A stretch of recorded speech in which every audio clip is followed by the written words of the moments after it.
So obviously we're I think we're in a cave. What's going on or here? we're in the And our musical guest. Nintendo Entertainment System here. What the heck is going on? That's all right. Kinds of technical problems. Wow, my bad. Welcome back. We're Sports on Tap. Our Ohio High School football coverage. Week 4 in the books. And in this segment, we're going to go over our game of the week from last week first, as it was Copley, the Indians, taking on the Barberton Magics. Me and Sean went to the game. Yes. And I'll tell you what, this was all around a really impressive game. It kind of started off slow, let's say, for the Copley Indians. Yeah, very sloppy. Very sloppy. But it really turned it up as the game went along. And Sean Duffy has the recap of Week 4, our game of the week, Copley and Barberton. All right. Well, the action started early when the Magics intercepted an Austin Brenner pass on the second play of the game. Barberton wasted no time in capitalizing with a 15-yard touchdown pass from quarterback Zane Reese to wide receiver Garrett Turnbull, giving Barberton an early 7-0 lead. Copley's offense turned the ball over on a Weston Bridges fumble, his first of 2 on the in the half. The fumble gave Barberton excellent field position, resulting in a 2-yard run by junior running back Key Thompson. A missed extra point, which will be important, gave the Barberton Magics a 13-0 lead. An interception by Copley's defense late in the first quarter was capped off by a 3-yard TD run by Austin Brenner in the second quarter. The score was 13-6. Copley's defense forced a Barberton punt, and the Indians started their drive on the Barberton 38-yard line. It appeared that Copley was going to punch one into the end zone, but again, Barberton fumbled on the 6-yard line by Weston Bridges, stalling the drive. Barberton again found the end zone on an 84-yard catch and run from senior tight end Kobe Booker. Barberton was up 20-6 midway through the second quarter. Copley responded late in the second quarter with a 48-yard touchdown drive capped off by a 16-yard run by running back Weston Bridges. The half ended with Barberton holding a 20-13 lead. Copley came out in the third quarter and scored on their very first drive with Weston adding his second touchdown of the night on a 1-yard TD plunge, evening the score at 20 early in the third quarter. Barberton responded with an 80-yard touchdown drive that included a long pass from Zane Reese to Jeff Parker. Parker later capped the drive off with a 1-yard touchdown run. Another missed extra point made the score 26-20 midway through the third quarter. A fumbled snap on a punt by Copley gave the Magic the ball deep on the 42-yard line, and Barberton was looking to add to their 26-20 lead as the third quarter came to an end. The fourth quarter began with Barberton threatening from the Copley 5-yard line, but Copley's defense answered the bell and stopped the Magics on 4th and goal, turning the ball over on downs on the Copley 1-yard line. Copley would go 3 and out and punted back to Barberton, and the Magics followed suit, giving the ball right back to Copley. Copley's next drive after that saw a long pass from quarterback Austin Brenner to wide receiver Davis Cameron, setting Copley up on the Barberton 2-yard line. Weston Bridges got his third touchdown of the night, and with the extra point, the Indians held a 1-point lead with 2 minutes and 13 seconds left in the game. Barberton took the corresponding drive started the corresponding drive on their 20-yard line and were threatening late in the fourth quarter. They got the ball, and they ended up getting the ball all the way down to the 35-yard line, and Copley fans were probably feeling a bit of deja vu from last week's game when Uniontown Lake scored late as the game was winding down to win that one. But thankfully, Copley's defense was able to hold and answer the bell, forcing and recovering a Barberton fumble with 34 seconds left in the game, giving Copley the victory over Barberton. Barberton falls to 3-1 and 0-1 in the conference and will look to rebound when they take on visiting Aurora in Week 5, while Copley will look to continue their winning ways when they welcome Revere in Week 5. Guys, looking at this game, one thing that struck me, and Rob and I were in the back of the end zone when I mentioned that drive of Barberton late in the third quarter and early in the fourth, and we were both scratching our heads when Barberton decided to go for it on 4th down and not kick the ball, making it a 9-point lead, essentially making it a 2-score game. You got to wonder if the Barberton coaching staff was just, after 2 missed extra points, was just not faithful in their kicker or what. But you got to take points there, right? I mean, if you're up by 6 and you're on the 1-yard line and it's 4th down and 1 or 4th down and goal, kick the field goal and take the 9-point lead into the fourth quarter and defend it. And you're then forcing Copley to score twice. And their defense was holding up pretty good against Weston Bridges. I mean, he had 3 touchdowns, but they weren't long runs like he's normally used to. So it wasn't like he was racking up yards or gashing them for big gains. It was tough sledding for him. But Rob, I mean, I think you said that to me that night was, why are they not kicking the field goal? Why are they going for it on 4th down and trying to get a touchdown? Yeah, and it's easy to probably say that now, especially for me. But at that point in time, especially the way the defense was playing, they're playing pretty well. Mm-hmm. And Bridges, he did have some nice long runs, but they weren't probably what he's used to. I mean, he really had to grind out, like you said. He had some tough runs. That Barberton defense is really active. We saw some fumbles. We saw some interceptions in the game. But at that point in time, especially if you go up 9 points, and it was actually a shorter field goal. So it was like, from their 5-yard line, it would have been maybe a 22-yarder, right. I would say. And it was straight on. Yeah, it wasn't like at a hash mark. It was straight on. So it was straight on. So I thought that would have been a little easier for their kicker, who, he struggled. But, again, those were kind of from the hash marks, and they were extra points. So maybe they didn't feel comfortable enough at that point. But that was really a turning point in the game. I mean, Copley stopping Barberton on 4th down from, what was it, the 5-yard line or 3? Well, they were on the 1. They were on the 1 and couldn't it was punch 4th down and goal from the 1. So and Copley stopped him, stonewalled him from getting in the end zone, and took over on downs. I mean, that's my concern. Why don't you kick the field goal and take the points there? But I got to hand it to Barberton. That was our first time out there, and they did a heck of a job. I mean, that's a great stadium, really active and vocal fan base. Holy cow, from man. the student section all the way down to the parents. Even the band was getting into it. They love this game. And not to be outdone, Copley was also there. They showed up well. Their band was actually really loud. Yeah. And, I mean, you could hear them from miles away. But, the Barberton student section, they were loud. They were rowdy. I want to thank the Barberton athletic director. Yes. He came up to us and talked to us and was very nice. They were great all around. Yep. I mean, let us go around the field.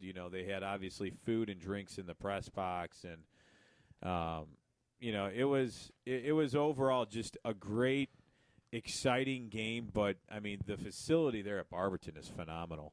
Mm-hmm. I haven't been out there too much, but their school is really nice. And I'll tell you what, both teams, give credit to Copley. I mean, they got down early, didn't give up. Weston Bridges had 2 early fumbles. And he even said in the interview, it's his fault on that. He wasn't carrying it the way he should have. He said his head wasn't in the game. But you know what? It's easy to say, he fumbled it twice. They were down big there.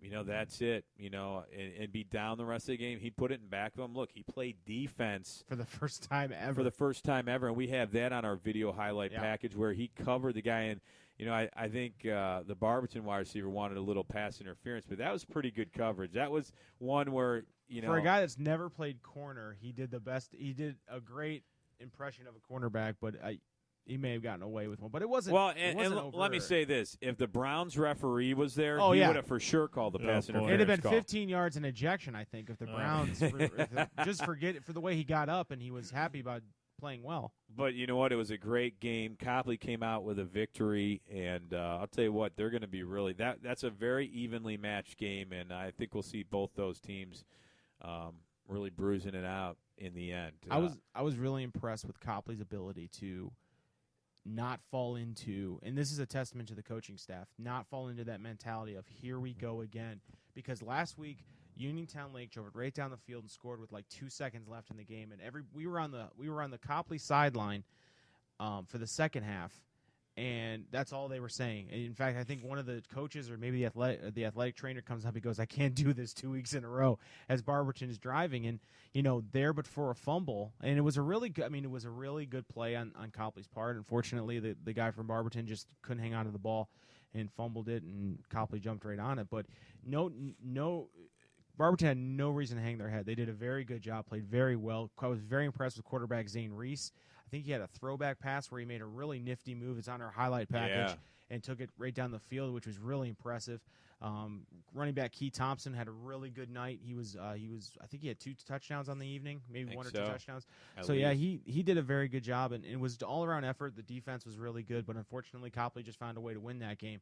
And you feel bad for Barberton, but no time to hang your head. You got to play Aurora next week, and that writes your season right there. So.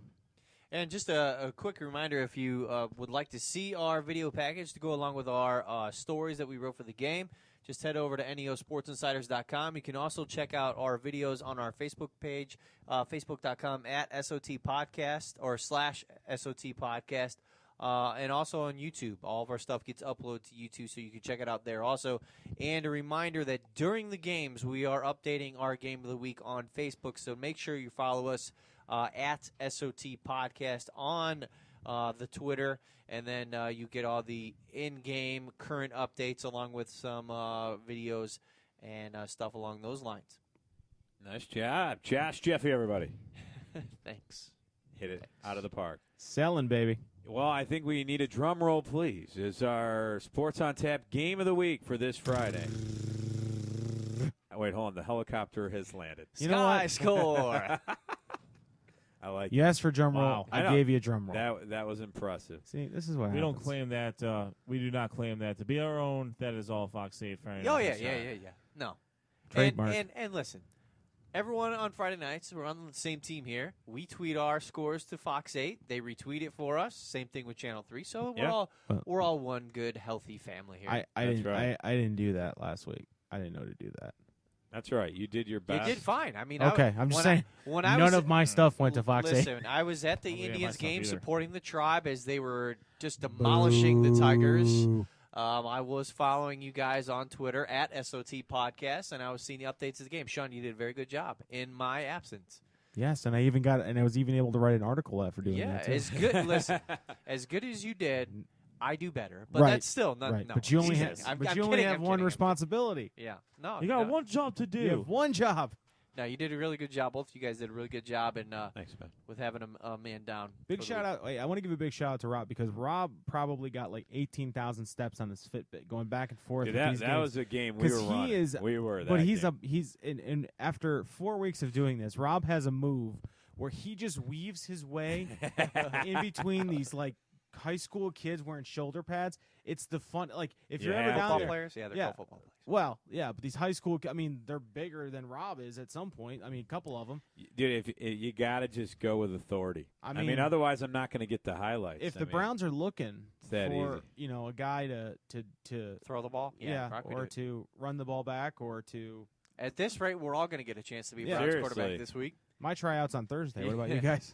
seriously, it's gone that way. But All right, week all right, 5. Week 5. Our Week 5 game of the week is going to feature the Westlake Demons at 3-1, 2-1 in conference as they travel to the Avon Eagles, who are 4-0, 3-0 in conference.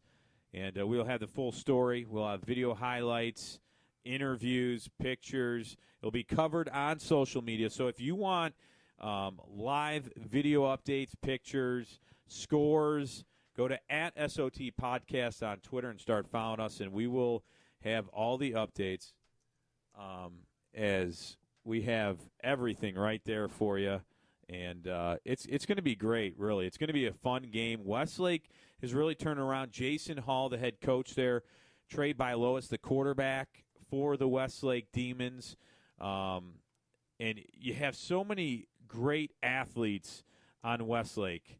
I'm excited to see this game. I think it's going to be a lot of fun, especially with the offense. Can Terrence Rose, is he going to run one back? Is he going to run another kickoff back? Kadar Robinson rushing for Westlake. He's been impressive this year.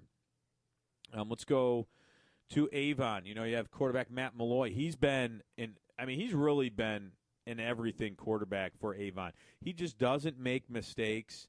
And he's that quarterback for Avon that has been just continually solid. And the Avon defense, I want to see if their defense can hold a Westlake offense who's been putting up some numbers.